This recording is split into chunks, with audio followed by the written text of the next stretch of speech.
Lorsque l'on veut décrire le mouvement d'un objet dans l'espace, on a besoin d'utiliser ses coordonnées.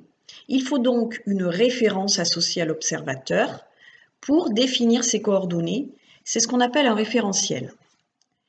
Un référentiel est galiléen si tout objet en mouvement dans ce référentiel est soumis à aucune force, à un mouvement de translation rectiligne uniforme.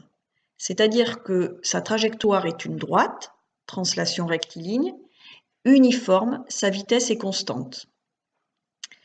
On a représenté sur le schéma ci-dessous 3 référentiels galiléens. Le premier référentiel, c'est le référentiel héliocentrique. Le centre du référentiel est le centre du Soleil et les directions des axes sont vers des étoiles éloignées. Ensuite, on a le référentiel géocentrique. Le référentiel géocentrique a son centre au centre de la Terre et la direction des axes vers des étoiles éloignées. Et ensuite, un troisième référentiel qui tourne avec la Terre, le référentiel terrestre. Il existe une relation entre les forces agissant sur un objet et l'accélération du centre d'inertie de l'objet. Cette relation, c'est que la somme vectorielle des forces agissant sur l'objet est égale à la masse de l'objet multipliée par l'accélération du centre d'inertie de l'objet. Cette relation permet de lier les forces et les grandeurs cinétiques, l'accélération, et donc de prévoir le mouvement, vitesse, trajectoire d'un solide lorsqu'on connaît les forces auxquelles il est soumis. Exemple du mouvement de la chute libre. Si on étudie une boule de pétanque qui tombe, elle n'est soumise qu'à une seule force, son poids, à condition de négliger les forces de frottement. Donc, lorsqu'elle tombe, on va écrire l'équation liant les forces, le poids, à l'accélération du centre d'inertie de la boule de pétanque, A. P est égal à ma. C'est une relation vectorielle, donc on va la projeter selon des axes. On remarque qu'il n'y a pas l'accélération est dirigée vers le bas, que la force poids est aussi verticale et dirigée vers le bas. Donc, il n'y a qu'une coordonnée pour à la fois l'accélération et le poids selon l'axe OY. Donc, on peut écrire que P est égal à la masse de l'objet fois A, puisque le poids et l'accélération sont dans la même direction.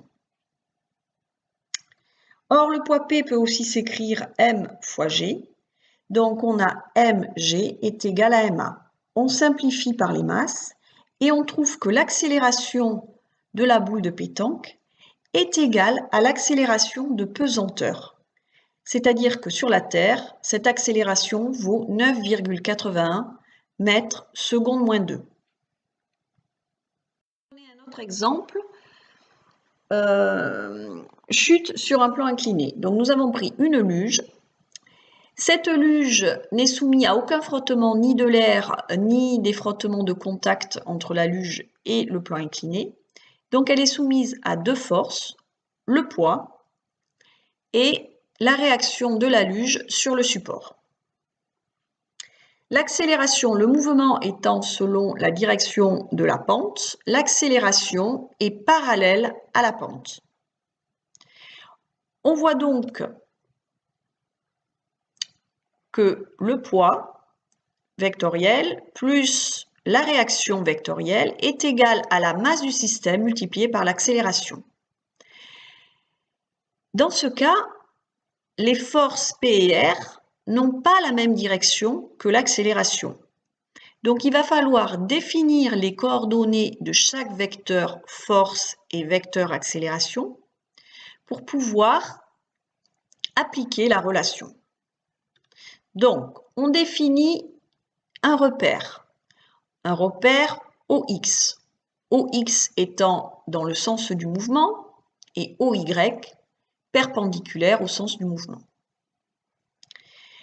On représente les deux forces R et P. Coordonnées de la force de réaction R. On voit que la force de réaction est selon l'axe OY. Donc, elle n'a pas de coordonnées selon l'axe OX. Donc, Rx égale 0 et Ry égale R. Nous allons définir maintenant les coordonnées du vecteur poids. Le vecteur poids a deux coordonnées, une selon l'axe OX et une selon l'axe OY. Nous allons faire deux projections. La première, coordonnée Px est égale à P multiplié par sinus alpha. La coordonnée selon l'axe OY, Py est égale à moins P cosinus alpha. Maintenant, nous allons appliquer la relation liant les forces à l'accélération. P sinus alpha plus 0 est égal à la masse de l'objet multipliée par l'accélération selon l'axe x. Selon l'axe OY, moins P cos alpha plus R est égal à 0 car il n'y a pas d'accélération selon l'axe OY, puisque le mouvement de l'objet se fait uniquement selon l'axe OX. L'accélération n'intervient donc que dans la première relation, P sinus alpha égale MAX. Donc si l'on veut définir l'accélération du système luge plus enfant, on va pouvoir écrire que l'accélération du système est égale au poids du système multiplié par sinus alpha, alpha étant l'angle d'inclinaison de la pente, divisé par la masse. Or, le poids du système est égal à la masse fois g, accélération de pesanteur. On simplifie par les masses et on trouve que l'accélération du système dépend de l'accélération de pesanteur g qui vaut 9,80 mètres seconde moins 2, multiplié par sinus alpha, alpha étant l'angle d'inclinaison de la pente.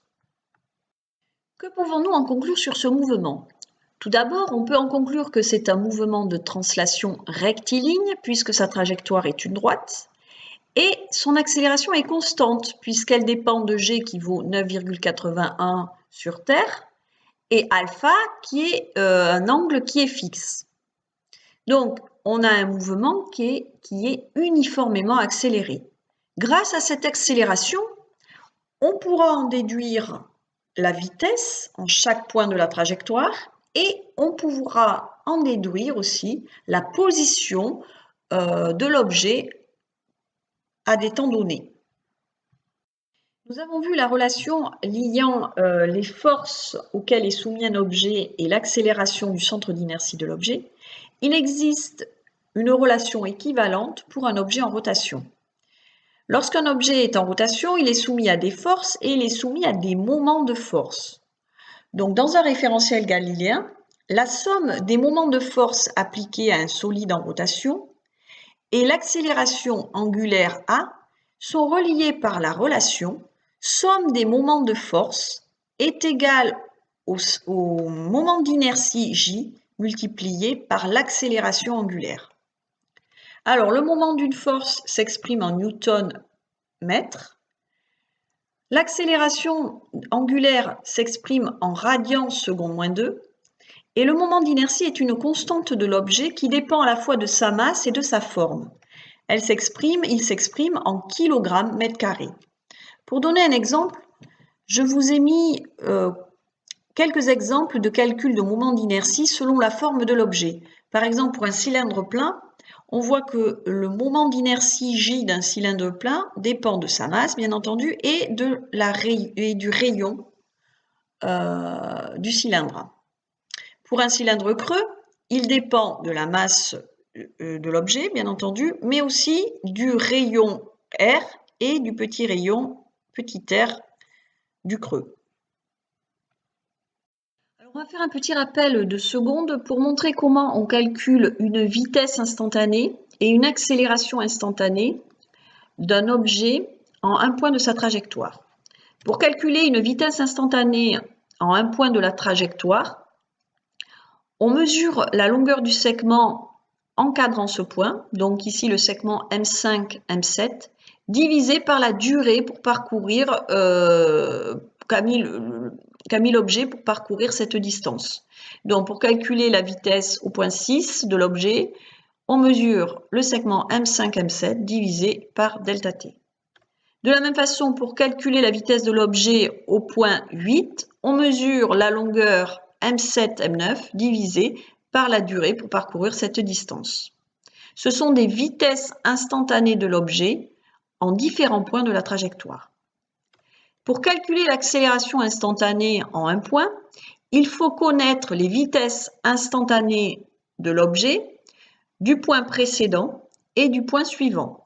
Donc l'accélération au point 7 est égale à la vitesse instantanée au point 8 moins la vitesse instantanée au point 6 divisé par la durée pour aller du point 6 au point 8.